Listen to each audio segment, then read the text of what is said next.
Welcome back ناظرین. مفتاح اسماعیل صاحب نے آپ کو جو اکانومی کی بات بتائی کہ کس طرح گورننس کی وجہ سے کہ ایل این جی کا پرابلم ہے, کہ ڈالرز کا پرابلم ہے. اب یہ سارے مسائل کا اینڈ رزلٹ روب صاحب یہ ہے کہ پریشر عام آدمی پہ ہے. اور عموماً یہ جو مہنگائی ہے اسے حکومتیں تو نہیں گرا کرتی, لیکن یہ اپوزیشن کی تحریک میں وزن ضرور ڈال دیتی. کتنا وزن آئے گا اس تحریک میں آپ کے؟ یہ کاش بڑا اہم سوال ہے, لیکن انہوں نے مفتاح صاحب نے بڑی اہم باتیں کی ہیں. میں تھوڑا سا اسی میرا خیال ہے ڈالر کے جس طرح ہم بات کر رہے تھے, ایک اور چیز ہوئی ہے اس ملک میں جس کی طرف ہمارا دھیان نہیں جا رہا, کہ ہمارا ملک یہاں پہ آ کے بار بار کہا جاتا ہے زرعی ملک ہے, زرعی ملک ہے. ایک تو زرعی ملک کی جتنی بھی زرعی زمینیں ساری ہاؤسنگ سوسائٹیز کھا گئی ہیں, یا ٹھیکیدار, بلڈرز, یہ مافیا جو ہے نا اس ملک کو وہ آ کے کھا کے گیا, کہ ہر جگہ جہاں بھی ان کو زمین نظر آتی ہے وہ جا کے اپنی وہاں پہ ایک ان کی ہاؤسنگ سوسائٹی شروع ہوتی ہیں.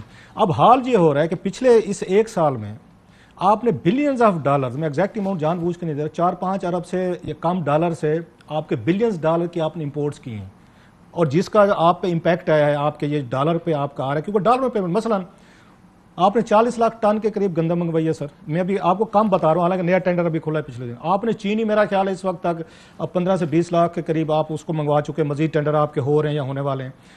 آپ دالیں منگوا رہے ہیں سر, 2 ارب ڈالر کے آپ کاٹن منگوا رہے ہیں. جس ملک میں کاٹن 2 ارب ڈالر کی منگوائی جا رہی ہے, 4-5 ارب ڈالر کی آپ گندم منگوا رہے ہیں, چینی منگوا رہے ہیں, دالیں منگوا رہے ہیں, اور اس کے بعد کہتے ہیں جناب کہ ہمارا امپورٹ یا آپ کا ایکسپورٹ بل جو ہے نا وہ ایک دوسرے سے میچ نہیں کر رہے. اب کیا جہاں سے کرائسس یہاں سے ٹرگر ہوا جو سارے بھول گئے, کہ آپ کو یاد ہوگا انہی لوگوں نے یہاں پہ ای سی سی میں بیٹھ کے فیصلے کیے تھے. اس وقت اسد عمر صاحب بھی تھے, رزاق داؤد صاحب بھی تھے, پرائم منسٹر صاحب بھی تھے, وہ سارا کچھ انہوں نے انڈورس کیا. اس وقت کہا گیا 20 لاکھ ٹن ہمارے پاس چینی پڑی ہوئی ہے, دے دیں جی ان کو سبسڈی بھی, اگر آپ کے پنجاب نے دیں. انہوں نے بیٹھ کے آپس میں بانٹ لی, سبسڈی 4 ارب کی دی. اچھا سبسڈی آپ نے دے دی, پھر آپ کے پاس جو سرپلس چینی تھی آپ نے بیر بوجھی, اور 2 مہینے بعد پھر آپ نے کہا یہاں تو چینی نہیں, آپ نے پھر واپس منگوانی شروع کر دی, اس پہ سبسڈی دی, آپ کے ڈالر خرچ ہو رہے تھے. سیم آپ نے گندم کے ساتھ کیا ہے. سو ان کی جو پالیسیز تھیں, غلط فیصلے تھے, مس کیلکولیشن تھی, 6-7 ارب ڈالر کے قریب جو ہیں آپ کے بلین ڈالر کی آپ نے تو چیزیں باہر سے منگوا لیں جو آپ کے اپنے گھر میں ہوتی تھی. اس کا ایک اور مسئلہ آپ نے جو بات کی بڑی انٹرسٹنگ بات ہے, جو کسی نے ہم نے دیکھا نہیں سر. دیکھیں جو آپ نے دالوں کا کہا, کاٹن کا کہا, یہ سارے فگر ہم نے جب اس ملک میں شوگر ملیں لگانی شروع کی, اور کیونکہ اتنے طاقتور لوگ تھے.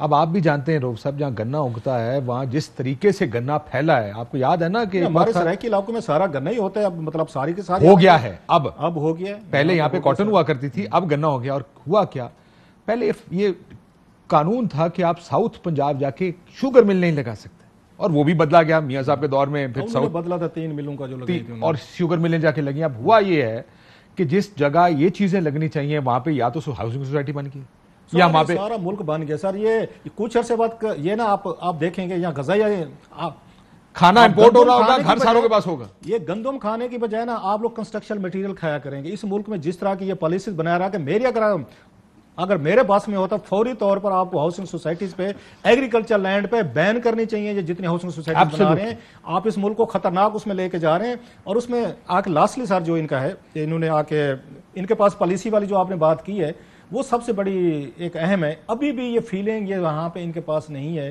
کہ ہم نے اس کو ڈالر جو ہے نا, جب تک ڈالر کنٹرول میں نہیں ہوگا کاشف صاحب, کوئی حکومت آ جائے, یہ مہنگائی بھی رہے گی, یہ جلوس بھی رہیں گے, جلد سے 175-70 پہ آپ ڈالر لے جائیں گے, آپ اس کو ریورس نہیں کر سکتے. یہ مہنگائی نہیں رہے, ساری چیزیں آپ کی ڈالر بیسڈ ہو چکے ہیں. لاسٹلی آپ کے جو ایکسپورٹر ہمارے ساتھ زیادتی کی, ایکسپورٹر نہیں کیا, میں سمجھتا ہوں اس ملک سب نہیں کی ہوگی, اچھے لوگ بھی ہوں گے, انہوں نے یہاں سے ڈالر کو ڈی ویلیو, سارے روپیز کو ڈی ویلیو کروایا, یہ کہہ کے جی ہم یہاں پہ جا کے ایکسپورٹ آ کے کریں گے اور پیسہ لے کے آئیں گے ڈالر. انہوں نے موسٹلی پیسے واپس نہیں لا رہی ہے, اور دبئی میں رکھ رہے تھے, کمپنی دبئی رجسٹرڈ ہے, اپنی پراپرٹیز خرید رہے ہیں. ہم یہاں پہ پاکستان کے لوگ ان کا عذاب بھگت رہے ہیں. ہمیں کہانی دی گئی تھی کہ جناب کہ آپ کا ایکسپورٹ اوپر لے کے جائیں گے, ڈالر ہم لے کے آئیں گے اور سارے کا سارا ٹھیک ہو جائے گا. یہ پورا ملک مہنگائی فیس کر رہے بیکاز آف دیز ایکسپورٹر, جنہوں نے کہانی ڈالی. اور کراچی کے بہت سارے بزنس مین آئے, آپ کے لاہور کے, انہوں نے عمران خان صاحب کو آ کے سمجھایا, جو کچھ کیا. آپ پرائس تو اس کی ڈالر کے اوپر لے گئے, ان سے پوچھے کتنے ڈالر واپس لے گئے پچھلے مہینے کا ایکسپورٹ دیکھیں. ایبسولوٹلی رائٹ, ایکسپورٹ آپ کی ایکسپورٹ نہیں بنی اور ہم ان کے بدلے بیٹھے. اور موسٹلی لوگ باہر پراپرٹیز خرید لیں, آپ ایف بی آر کا اس پہ کوئی چیک نہیں ہے سر, کوئی پوچھنے والا نہیں ہے, فری فرال ہے. ان لوگوں کو ذرا حساب کتاب تو لیں گے. اب ڈالر کو یہاں سے اوپر لے گئے. یہ بڑا انٹرسٹنگ, میں پہلے بھی گورنمنٹ کے منہ سے یہ بات, ملٹیپل حکومتوں کی طرف سے یہ بات سن چکا ہوں کہ جو کمپنیز ہیں جو ایکسپورٹ کرتی ہیں, انہوں نے اپنی بیسک کمپنی بنائی ہے دبئی میں یا کسی اور ملک میں, پیسہ پارک کرتے, ضرورت کے تحت پاکستان آتا ہے پیسہ, باقی پیسہ پارک ہوتا ہے دبئی میں یا کسی اور ملک میں. یہ کس حد تک درست ہے یہ بات آپ کے خیال میں؟ دیکھیے کاشف بھائی 1% ہے میرے خیال سے فل اینڈ فائنل ٹیکس جو ہے نا وہ 1.5% ہے ایکسپورٹ کے اوپر. تو اگر کوئی ایکسپورٹر ایکسپورٹ کر رہا ہے اور وہ پیسے لے کے نہیں آ رہا تو وہ صرف 1.5% بچا رہا ہے. اور میں آپ کو سچ بتاؤں کہ یہ فیٹف کے بعد اور آج کے دن میں دبئی میں پیسے رکھنے اور خاص طور پہ مسلمان اگر آپ کے نام ہوں اور پیسے رکھنے اور پیسے ٹرانسفر کرنے بہت مشکل ہو گئے ہیں. میرا نہیں خیال ہے کہ ہمارے جو ایکسپورٹرز ہیں, میں سچ بتا رہا ہوں آپ کو, میرا نہیں خیال ہے کہ ہمارے ایکسپورٹرز جو ہیں وہ بہت زیادہ پیسے باہر رکھتے ہیں. لوگ کہتے ہیں کہ یہ خاص طور پہ آئی ٹی کے ایکسپورٹرز جو ہیں وہ رکھتے ہیں کیونکہ آئی ٹی کے اندر یہاں پہ اتنا ان پٹ نہیں ہوتا, لیکن مجھے سچی بات ہے کہ اس کا اندازہ نہیں ہے. میرا نہیں خیال ہے, سچی بات میں بتا رہا ہوں, میرا نہیں خیال ہے کہ یہ بہت زیادہ. جب پاناما لیکس آئے تھے نا سر, جب پاناما لیکس آئے تھے تو اس کے بعد یہاں سپریم کورٹ نے بھی آپ پروسیڈنگ شروع کی اور ساتھ میں پبلک اکاؤنٹس کمیٹی, جو میں نے آ کے میٹنگ خود وہاں پہ اٹینڈ کی ہوئی ہے, وہاں پہ ایف بی آر نے باقاعدہ یہ رپورٹ کی ہوئی ہے سپریم کورٹ آف پاکستان کو, ریکارڈ ہم اس پہ سٹوریز کر چکے ہیں آ کے اس پروگرام کیے ہیں. انہوں نے کہا جناب کہ ہم نے ان کو آ کے جب نوٹسز جاری کیے, بہت سارے ایکسپورٹر تھے پاکستان کے جنہوں نے پاناما میں اپنی کمپنیز بنائی ہوئی تھی, جدادیں نکلیں. انہوں نے پتہ کیا کہا, انہوں نے کہا جناب کہ جو پیسہ یہاں سے ان کو جو بات کہہ رہے ہیں یہاں پہ ہمارے مفتہ صاحب, ان کو ریٹین کرنے کی 1% تھی, پہلے 10% تھی, 5 تھی, 5 سے 10 کر دی, وہی کہ بلز دینے, کلیئرنس کرنی ہے, ایجنٹ وغیرہ کے بلا بلا جو آپ کے ایکسپینسز ہیں بہر, آپ نے وہاں پہ وہ کرو, ایڈورٹائزمنٹ وغیرہ کرنے ہیں آپ نے کرو, فیئر انف رکھ لیں, آپ ریمبرس کرتے رہیں گے. انہوں نے کیا کام کیا ہے, انہوں نے آ کے اس کو اوور انویسٹنگ کرنے کی آگے شروع کر دی, بل زیادہ بنانے شروع کر دیے, اور پلس وہ جو پیسہ بچ رہا تھا اسی سے انہوں نے پراپرٹیز خریدی. ایف بی آر کو انہوں نے ایکسپورٹر نے خود بتایا ہوا ہے وہاں پہ, یس سپریم کورٹ میں رپورٹ ہے باقاعدہ. ہمیں تو وہاں سے پتہ چلا کہ پاکستان کے ایکسپورٹر جو, میں سب کی نہیں بات کر رہا, پھر کہہ رہا ہوں کہ بہت سارے ایکسپورٹر جو ہیں وہ یہاں سے ڈالر کو آپ آسمان پہ لے گئے, ہمیں یہ کہہ کہ ہم یہاں پہ ایکسپورٹ بڑھا رہے ہیں, ڈالر لیں گے اور ملک کی اکانومی ٹھیک ہو جائے گی. تو پتہ یہ چلا ہماری اکانومی ٹھیک ہوئی یا نہیں ہوئی, ان کی اکانومی ٹھیک ہوگی, انہوں نے جا کے بیٹھ ڈالروں سے انہوں نے جدادیں خرید لی ہیں. میں ابھی پچھلے ہفتے ایک دن کے لیے دبئی تھا, ایک دن کے لیے وہاں بیٹھے پروگرام ریکارڈ کرنے, میں کہا یار اتنی چھوٹی سی پاپولیشن دبئی کی اور یہ اتنی بڑی یہاں رہتا کون ہے. سر 10 ارب ڈالر کی جدادیں خریدی تھی میں نے, دبئی لیکس کی تھی, اگر آپ مجھے ساتھ بیٹھے 10 ارب ڈالر کی وہاں خریدی ہیں. میرے ساتھ بیٹھے صاحب نے کہا, جب میں نے کہا کہ یار یہ اتنی بلڈنگ میں دبئی, اتنے سے شہر, اتنی سی پاپولیشن, رہتا کون ہوگا, انہوں نے کہا یہ سارا پارک ہوا پیسہ ہے جنہوں نے لوگوں نے بلڈنگیں خریدی ہوئی ہیں. بخاری صاحب اب آ جائے تھوڑی پولیٹیکل سائڈ کے اوپر دوبارہ سے. یہ تو اب بحث ہے کہ کس وجہ سے خرابی ہے, کیا وجہ ہے خرابی کی. یہ خرابی آپ کو لگتا ہے کہ حکومت آپ کو 2 سال پورے کرتے نظر آ رہی ہے؟ ویسے دیکھیں کاشف واسی, 2-3 باتیں عرض کرنی ہے مجھے. پہلی بات تو یہ ہے کہ حکومت کتنی کامیاب ہے, یہ فگر گیم تو ساری دنیا میں ہم سنتے رہے ہیں, پہلی حکومتوں میں بھی سنی ہم نے.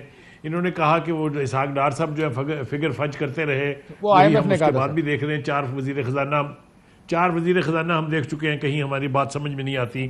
میرے خیال سے سیاسی اعتبار سے جو نعرے عمران خان صاحب نے لگا کہ لوگوں کو اپنے پیچھے لگایا تھا, وہ لوگ اب عمران خان سے پیچھے ہٹیں گے. اب اپوزیشن میں کیپیسٹی ہے ان کو موبلائز کر کے اپنے ساتھ لگانے کی نہیں, یہ ایک علیحدہ سوال ہے. میرا خیال یہ ہے کہ جس چیز نے خرابی کی ہے وہ یہ ہے کہ پہلے جو 1 پیج منترا ہم سنتے آئے 3 سال تک, وہ کہیں اس میں کہیں کو گڑبڑ ہوئی ہے. میرے خیال سے میں انتہائی محتاط طریقے سے گفتگو کرنے کی کوشش کرتا ہوں کہ that 1 page Myntra probably is not working now. ہوا یہ ہے کہ کچھ نو گو ایریاز ہوتے ہیں جہاں پر نہیں جانا چاہیے. سیاسی جماعتوں کو پوری ہسٹری اٹھا کے دیکھ لیں, چاہے وہ جنیجو صاحب تھے, چاہے 2 دفعہ نواز شریف صاحب تھے, چاہے 2 دفعہ بے نظیر تھی. جب کبھی نو گو ایریاز میں جانے کی کوشش کی ہے, نتیجہ میرے اور آپ کے سامنے ہمیشہ رہا ہے. میرا خیال یہ ہے کہ بہت احتیاط سے کام لینے کی ضرورت ہے عمران خان صاحب کو. جو کسیہ ابھی تک پینڈنگ ہے اس کا جلدی کوئی نتیجہ نکل آنا چاہیے. جتنی تاخیر ہوگی یہ ان کے حق میں نہیں ہے سر, لیکن 2 سال پورے کر رہی ہے گورنمنٹ یا نہیں؟ میں یہ آپ کی بات ٹھیک ہے, یہ تو ختم کرنا ہوگا. یہ جو میں سمجھ گیا آپ کیا کہہ رہے ہیں. جس طریقے سے کاشف اچانک کام پک گیا ہے نا, جس کو پنجابی میں کہتے ہیں, اور پک رہا ہے جس رفتار سے, مجھے نہیں لگتا اور پورا کر پائیں گے. اور ان کی فیٹ بھی وہی ہونے جا رہی ہے جو پچھلی 5 حکومتوں کی ہوئی تھی.